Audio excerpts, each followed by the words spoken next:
प्रधानमंत्री नरेंद्र मोदी जी आज हरियाणा के चुनावी घोषणाओं के दौरे पर हैं। उम्मीद है कि अब हरियाणा आए हैं तो हरियाणा की जनता के कुछ सवालों का जवाब भी देते जाएंगे। हरियाणा की जनता ये जानना चाहती है प्रधानमंत्री जी कि साल 2015 में रेवाड़ी एम्स की घोषणा होने के बाद आज साल 2024 है। इसके बीच में आपने सिर्फ 2019 के लोकसभा चुनाव से पहले एम्स को याद किया और आंशिक बजट में एम्स का प्रस्ताव लेकर के आए। अब 2024 के लोकसभा चुनाव आ गए हैं, अब फिर आपको रेवाड़ी का एम्स याद आ गया है।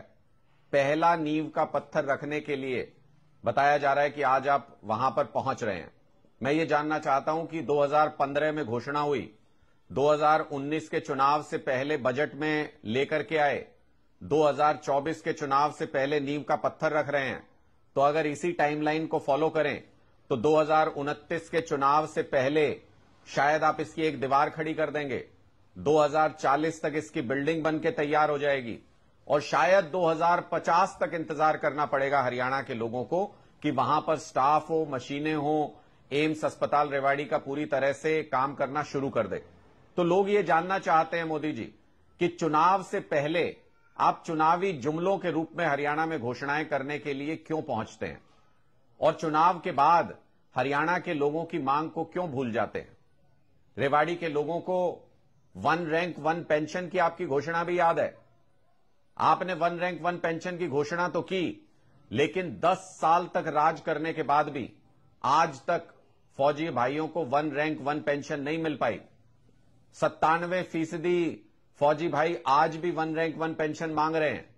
सिर्फ 3% लोगों को आपने वन रैंक मल्टीपल पेंशन देने का काम किया। इसलिए हरियाणा की जनता को यह भी बताते जाइएगा कि हरियाणा की धरती से यह धार्मिक भूमि है, यह कुरुक्षेत्र की भूमि है। यहां से आप झूठ क्यों बोल के जाते हैं, जुमला क्यों दे के जाते हैं हरियाणा के लोगों को। साथ ही अगर आप हरियाणा में आ रहे हैं तो किसान आंदोलन चल रहा है।